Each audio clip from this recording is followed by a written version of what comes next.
Hey, spooky friends. So, do you like my new shirt? Your new shirt, and for those who are listening, says ADHD.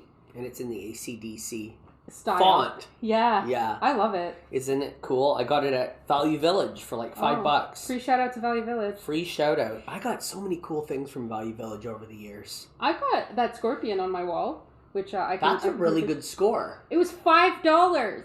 That's really good. Those are like $25. On the back of it, it says that it's $69.99. No way. Mm-hmm. Wow. I got a full alligator at Value Village once. Oh. I'll show it to you when you come over next time. Is it the alligator that bit me in the bum? I don't know. Was it hanging on the wall? Yeah. That's the alligator. It bit me in the bum one day when I was in there. It bit you. It's not alive, anybody. It's just there and kind of precariously placed, so if you walk by it, you can accidentally get bit on the bum. Yeah, which has happened to me. Yeah, I've got all kinds of great stuff at Value Village. I found fortune-telling cups at Value Village. I found a Ouija board at Value Village. A Ouija board, wow. That would be a hell of an episode. The Value Village Ouija board. I think it would be. I also have a haunted painting that I recently gave to a psychic to assess. Yeah. And as soon as she touched it, she had the same reaction that I did when I touched it. What was that? This painting was awful! No, when you touch it, it gives you chest pains. Where is it? Right there on the wall. Which one? The circular one in the bottom. So it's Go get it. Let's see what happens okay. on It's Right now we're going to attempt. She's going to get the painting. What happens when I touch this painting? Let's see. Where'd you get this? I got it at Value Village. Is it a painting or is it a print? It's a print. So the part that's haunted is the frame. It's originally from the 1930s, and we did some TikTok sleuthing. It needs to be cleaned, but we've done some TikTok sleuthing, and the frame itself is called a Firenze from Italy. It's a cast. Well. So the frame is what is...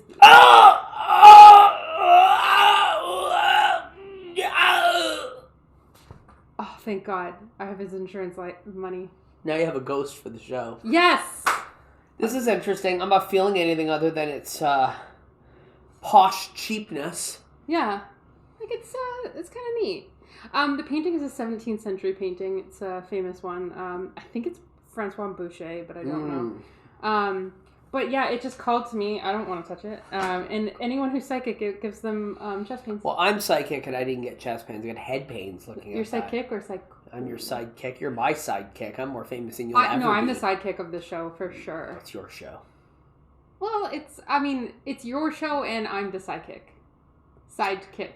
I think I'm more the sidekick. Well, how could you? Because Spooky Friends is your thing. It's not the Mysterion show featuring Catherine the Great. Speaking of Spooky Friends, yeah, this podcast is sponsored by me. Is it? Yes. So, I actually have worked on a merch line, and this time around, last time it was just the Spooky Friends Club logo. This time we've got the Haunt Your Haters I love hoodie. There's two different kinds of Haunt Your Haters, and then underneath that, now this shirt's a little bit see-through, so enjoy. Oh, here we go. Here's the show, guys. It says... I'm going to show this on camera. Thick Thigh Spooky Vibes. Thick Thigh Spooky Vibes. Because that's who I am as a person. And the Haunt Your Haters has two different kinds. There's a simpler one, and then I like this one because it's kind of got this like ghost, and it's got this Dracula kind of thing. Yeah, where can you get these? On my Etsy shop, it's etsy.ca, and if you look up Catherine the Great TT, as in TikTok, okay, Catherine the Great TT, it's in my bios, it's in my Instagram, and I'll be really officially launching that. So this will be sponsored by me. Nice. We finally got a sponsor. Nice. It is me. But yeah, and if anyone has any ideas for merch that they would like to see, I mean, I'm amendable. I can help with that. And we will make a Hey Spooky Friends podcast. Merch. We should make Hey Spooky Friends Ouija boards. We should. Actually, we could. I could. I was looking at someone's TikTok, Occult Archaeology, and they have all these different types of occult toys that were made back in the before the turn of the last century, in the late 1800s. And it's everything from little fortune-telling decks to really interesting decks that you would lay them out on the table in a random order, and then you would put your hands on a glass and it would slide over to your answer and you'd flip it over. All kinds of stuff. There's mentalism type things and testing your psychic power. There's probably about 40 or 50 videos that this Antique Archaeology account has. And there's so many cool ideas. Like, they're all the same thing in a different way. Yeah. But it reminds me of this amazing game I used to have called the Necronomacy. Ooh. And I fucking saw one 4 weeks ago in Erie, Pennsylvania, in an antique shop. And the only other time I've seen one was when I owned one. And it's this 1860s game. It's made out of heavy wood. It has a glass pane across the top. And inside has a floating hand. And it works on a magnet, essentially. It's nothing supernatural. It's just a question and answer game. And you put down this piece of paper on the top of the pane of glass, and it has a section cut out of it so you can see where the hand is floating. And depending on what question you orient the middle disc to, the hand will point to the answer. Interesting. It's really cool. I actually have one at home called the Magic Robot. That's from the 50s, and it works in the same way. I'll show it to you next time. Yeah. But this you one... should bring that up for TikTok. Okay. Yeah, I think I did do one on TikTok. There is one on TikTok that I did on this game. Yeah. But the old game I had, and I traded it for a necklace of human fingers. That's how much it was worth. I actually traded it for one of my prized pieces. But now I want the other one back, and this one was banged up, and it was a lot. It was like $700. But yeah, mine I got for free. I found it in a storage locker. Interesting. Neat, eh? That is neat. And like, you would think all these things that people just either left behind or threw out or whatever, like, no one really understands how great these things are. Some of the greatest things that I've found are like tossaways. Yep.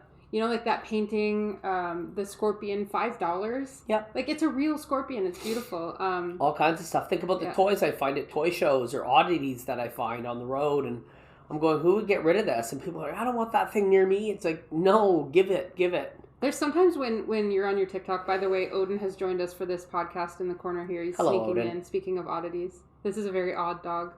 I was eating pancakes and I tried to give him some and he said no. What kind of dog? Want a pancake? He's too bougie. No. But yeah, there's always people on your TikTok saying, why would you have this? Why wouldn't I have it? I'm like, yeah, why wouldn't you? Like, wouldn't the skulls and like the human teeth and things like that. People are really weirded out by having that. Yeah. But I mean, people collect salt and pepper shakers. Like, I find that weird.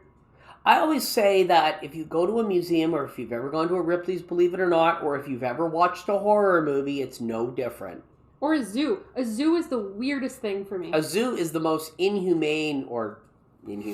Yeah. Thing. What is the inhumane word for animals? I don't know.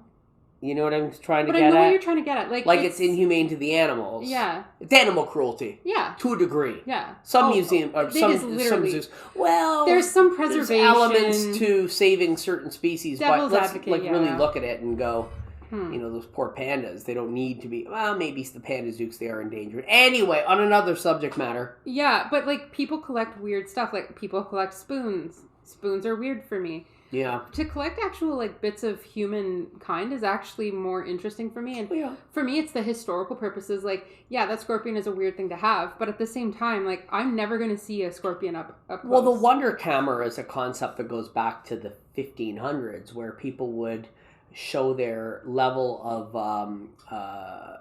prestige in society by showcasing the unusual artifacts that they've collected in their travels or have been rich enough to purchase. Mm-hmm. So you'd have things like a starfish, for example, which in medieval England was essentially a monster. You never, and so these things were deemed as almost otherworldly. So the idea of the Wonder Camera or the Cabinet of Wonders was a very big European sensation, and people would collect all sorts of fossils and pieces of taxidermy, and it even went into areas with things like the mermaids or the Jenny Hannovers or the dragon, having a petrified dragon or something like that was made out of a skate.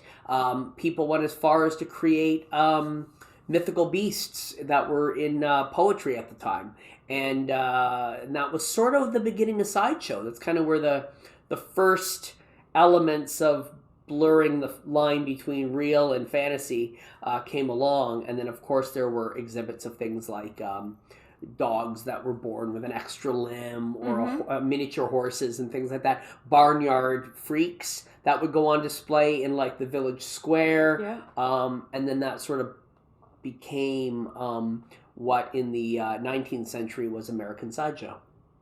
Absolutely. And arguably those still exist, but look at how respected museums are now. Like, it's prestigious to be in a museum. And look how respected Sideshow. I mean, you get an animal like that, it's taken care of now. Now, back in the day, they would just, that's it. Yeah. And even like the people that worked in the Sideshow, like we talked about Juliana Pastrana on a former podcast, but you know, they would have been treated like absolute friggin' garbage before, and now it's despicable to treat someone like that because they're different. So there is a level of reverence of looking back and saying, hey, this was what we did. But also too, I think it's having a part of history that's alternative. It's having like that scorpion is very strange, but that's a piece of history. Like, that thing had a life, and it obviously grew. It's bigger than my hand, so it grew to like a good life. And I have pictures, of course, of the University College in Toronto. That's a haunted tower. And then the Parliament buildings, which are also haunted, arguably. Very cool. I never noticed that tower. Yeah. Yeah. What's his name? Someone drew that. Reznikov and Diabolos. There was a murder there between two architects. They were fighting over a girl. Yeah. One was trying to run away with the other. And one chased the other one down with an axe. And if you're ever in Toronto and you go to the University of Toronto grounds, the Trinity College grounds, and you go to the tower, if you look at the door on the far west of the building, there is a giant axe mark from when the guy was trying to break through the door. I made a TikTok about it. I took a date there. I made a TikTok about it. He was like, did you axe him out?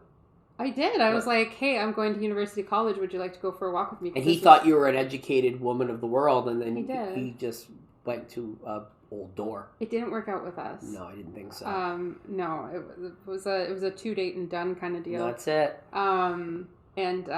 And no, I didn't. I know you would ask, but no, I didn't. I would never ask a question. It was like above that. Board. This second date. I would never ask a question like that.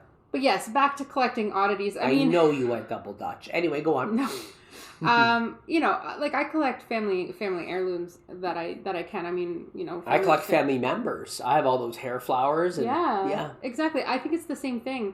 I was talking to someone from Mexico recently, and we were watching the movie Coco, and he was saying, like, we do this in Mexico where you have like a wall of pictures of your family, but not only that, you'll actually have a food item and maybe something that belonged to them in life. Yeah. That's important. I look at it the same way. You have this plague skull to remember one of the darkest times in history. And it's so interesting to me to have something like that. And other people might think it's weird, like, oh man, this guy has skulls. I actually really respect that. I think it's like you're putting it in a place of honor that we can look back and talk and it's in a position where it's in a safe zone. It's not being exploited. I definitely don't charge to see it. No. It's behind glass, and it's preserved, and it's, you know, the memory of this individual, although no one will ever know who it was, at least their story is still told to a degree. And a lot of people will say, you know, no, you should send it back or bury it. Listen, for every person on the planet, there are 7 that are dead.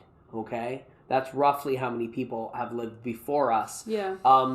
And I, you know, personally, I don't find any issue with antique skulls, old skulls being used in research or for even display in a museum setting, so we can learn from history. We can learn from both the atrocities and the triumphs of our past. You know, I was going to say something about that. You know, we can always look through things through our modern lens. And you were talking about how certain sideshow performers were treated poorly. The funny thing is Joseph Merrick, the Elephant Man, last night I was listening to a podcast on him. I love his story because it's been told so many different ways and really not the true way. And in life, contrary to the movie, in life he was not abused. Okay, his mother didn't abandon him. He grew up poor, and at a young age he started to show signs of his condition, which is still up to debate what was his condition. And at that point he just essentially couldn't find employment, became more or less a beggar, and then his mom died. So he had no choice but to exhibit himself. To my knowledge, he was also in the workhouse. But he was limited in the workhouse because he had a hand that didn't really work. He was disabled. He was disabled, and in a big way. But the interesting thing was, even though Victorian London looked at him as an anomaly, and he would walk down the street and people would gasp and freak out, he would wear a mask to cover up his face. He was actually then taken great pity on by the doctors at the physician's hospital, who brought him in as a resident and allowed him to live there for a number of years in comfort, with reading materials, with access to health care, with 3 square meals a day and a warm bed, which, if you think about it, in Victorian London was extremely hard to get to that level if you were somebody from the working poor or the lower classes. You didn't eat every day. Yeah. You know, so here he was getting his meals, he was being taken care of, he was being poked and prodded and studied, which we can't look back at that and go, well, it shouldn't have happened. It's what it is. And then he was taken to places like the play. He was taken to a play. They had to sneak him in because he was such a sensation that everyone would have paid more attention to him. Yeah. But he was well read, and he died an interesting death. There's different theories. He had to sleep sitting up because of the mass on his neck from his skull. Yeah. And they found him in the afternoon after he'd been brought his lunch. They found he didn't eat his lunch, but he was alive when they brought his lunch. And then a few hours later, they went back to get the tray, and he was dead. They think he either tried to get up, and then he slipped back, and then just because he's literally top heavy, he couldn't get up, and his throat closed off. But Yikes. they also feel that he wanted to lie down and see what it felt like, because he always wanted to sleep like a quote-unquote normal person. So he may have had the moment to go, you know what, I'm going to give it a go and see what happens, and then he couldn't get up. That's don't know. So sad. You know, we don't know.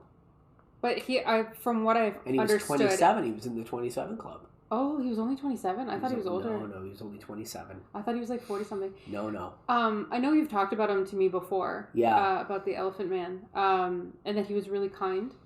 Oh, he was incredibly kind and incredibly intelligent. He was a very learned person. He learned to read and write, which back then would never have happened for somebody in his situation. Yeah.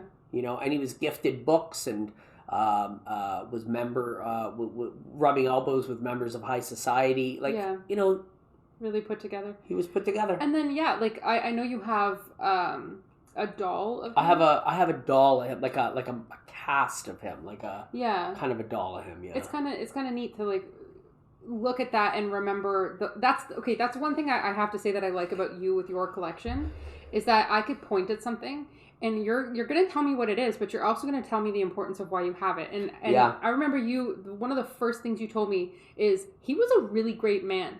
And it's the same thing with like the ancestral skulls, like the Kapalas. Yeah. You have such respect for those items. You have a good history of them. That's why I think it's important to have private collections for people like you, that you don't charge money. You've had, I don't know how many people come through.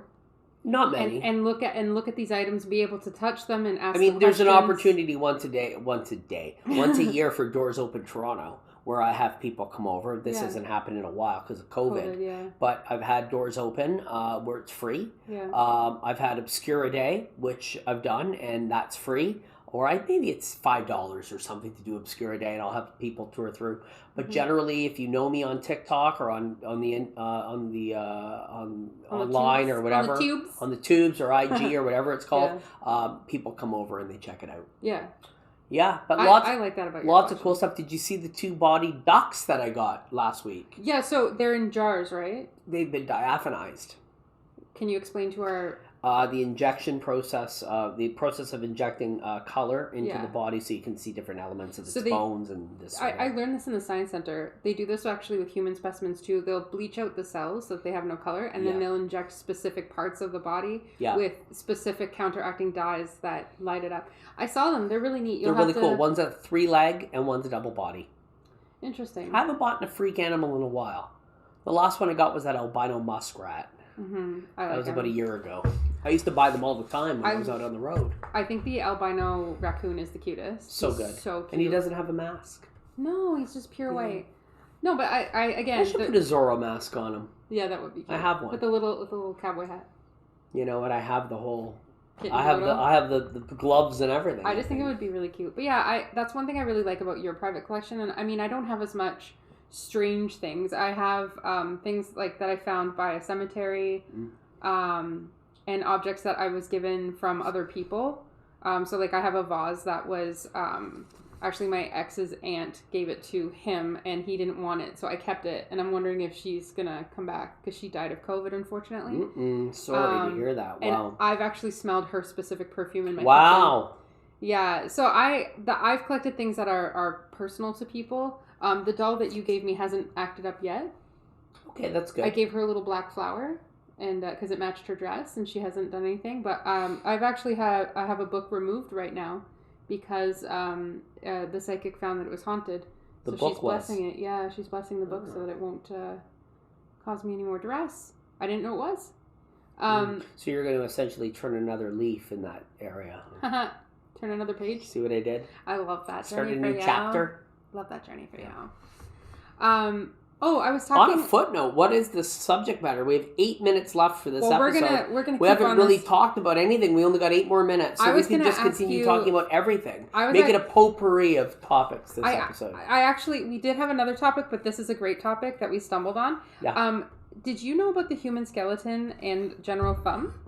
They're two quote-unquote freak show performers. Well, General Tom Thumb. But they're both from, I think it's River Falls, Massachusetts. Yes. And it's the most congregation of freak show performers is from Black River Falls, Massachusetts. You mean from where they were born? Yeah. That I never knew. Yeah, so there's a bunch. Those are the two most famous. Okay. Oh, no, it's Bridgeport, Connecticut. Okay. And then I'd never heard this. Skeleton Man. They're both from the same. Oh, the ossified man, you mean, or No, like the world's skinniest? Skeleton Man. So he's the skinniest. Not Count Orloff. No, but they're all from the same area. Really? Yeah, but I'm wondering, like, what's the most famous freak show performer? Do you think? Tom Thumb. Yeah. Tom Thumb, the Elephant Man, Joseph Merrick.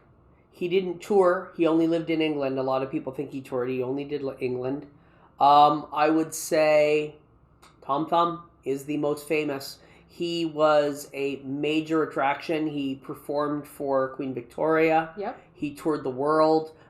They did the Little People Wedding as a gimmick where he would do it in every city, and he raked in a fortune his day. I would say he's probably the most famous. Here's some cool facts, though. Yeah. So he was born January 4th, 1838, in Bridgeport, Connecticut. His dad was a carpenter. Okay. Now, the weird part, I shouldn't say weird. Okay, so he was very small. He was approximately, 3 feet tall? I'm trying to see exactly how tall he was. I think he was even smaller than that. I'll find his height. Oh, 3 feet 4 inches. Okay. So I'm 2 feet taller than him. Okay. He actually was a relatively large baby. This is something I found really interesting. He was 9 pounds 8 ounces at birth, or 4.3 kilos. Wow.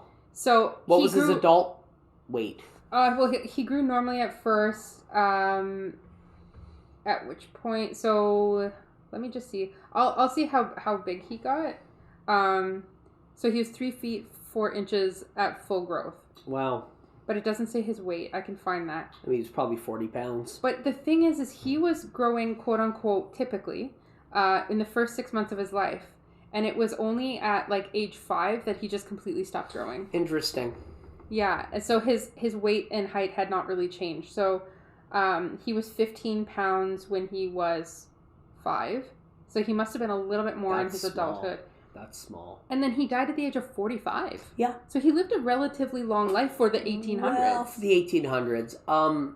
We know now that little people are not impacted by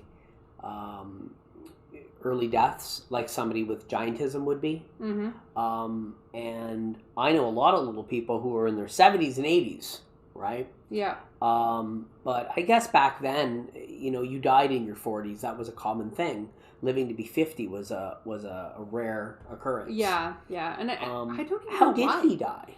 I'll take a look at that. He also married another little person. That's right. His wife, Lavinia. I have their wedding invitation. Oh, I really? have, yeah. I'll show it to you next time. Yeah, I have one of those. Their little album, yeah. So he died unexpectedly of a stroke. That's right. And over 20,000 people attended his funeral. You see what I'm talking about? 20,000 people attended his funeral. In a time before social media. Wow, and his wife survived him by 35 years. Yeah, you see? And so she would have been in her 70s when she died. Yeah. You see what I'm talking about? Crazy. Yeah. And there was another amazing little person from back then named... oh, boy. She became an actress, his wife, by the way. Was she in silent films? Yeah. Yeah. What was her name? Lavinia Warren. Mm-hmm. She was. And her sister Minnie was in them, too. Yeah, that's right. Yeah, so... there's another little person, Lucida Zarate. Is that how I say it? Lucia Zarate. Lucia Zarate, and she was very small. And she died of, I believe, hypothermia. Her train got stuck in the mountains. There was a snowstorm. She caught sick, and she died on the road. Yeah, it says here she was born January 2nd, 1864 in Veracruz, Mexico. Yeah. And she died January 15th, 1890, only 26 years old in 26 years old. Sierra Nevada? Yeah. She got in they the were U.S. going through the Nevada... The desert? No, through the mountains. Like where the Donner Party was caught. I mean, that snow there is brutal. Yeah, I guess so. Absolutely. Have you never been to those mountains? Oh my God, in the winter, it's mental. Oh, I've been there and it's just terrible. I'm going to Boulder, Colorado, and I'm going in a good time, but he said, don't come during the winter. No, it's too cold. Think about The Shining. I've never seen it. You've never seen the movie The Shining. Maybe I'll watch it today. Bye, everybody. Good night, everyone. The show's over. Nice knowing you. I need to see it. You're baked, man. That's the best movie ever made. So she was the lightest recorded human. She was 2 feet tall, 61 centimeters. Yeah, it was like That's that big. So small. She's the size of a teapot. So she had Majewski osteodysplastic primordial dwarfism type 2. She was only 8.7 pounds at the age of 17. That's insane. Holy. Literally a human doll. Wow. And she's proportionate. That's the most interesting thing. That's the other thing too. Yeah, looking at her, she's completely her head proportionate. is tiny. Yeah. Tiny. Her family home, Casa Grande, big house, is open to the public as a museum. So she went all over the United States where she was exhibited. Mm-hmm. And she worked. She first worked as a part of the build the Fairy Sisters. Yes. So she was thought to be a fairy. I don't think she worked for Barnum. I think Barnum was gone by that point. No, it doesn't say Barnum, but no, that's she's not a Barnum performer. She was partnering with Francis Joseph Flynn. That's right. But yeah, that's really interesting. It seems like, as sad as her death is, 26 years old, dying of hypothermia. She was probably so small, probably had no body fat. No. She's remembered. These here we are talking about her 150 years later. Yeah. I might even have an original lobby card of her. Next time you come over, I'm going to show you my cards of the sideshow performers. Yeah. And I'm certain I have hers. And this is my exact point of why it's important to have these private collections, because it's not going to be buried in a museum. It's not going to be put in the back. It's not going to be forgot. We're talking about her today, and probably I've never heard of her before this. Probably other people are going to look her up now and remember her. And also in her culture, it's really important to be remembered. Mm-hmm. So it's important that we continue to talk about these things. Oh, and her home is a museum. Exactly. And that's why I really respect your private collection. And I have my tiny little minuscule private collection. But for me, it's more so my familial stuff. Yeah. But that's why I think it's so important is we have these conversations, we have these objects, and we physically touch them, and we get to learn about them. I just find that really beautiful. Yeah. Maybe someday someone will play with my teeth. I didn't mean today! We're going to wrap it up, kids. Yes. Thank you so much, and thank you to our sponsor, me, the Spooky Friends Club. It's such a pleasure to have you guys all here. Please feel free to share this with your friends.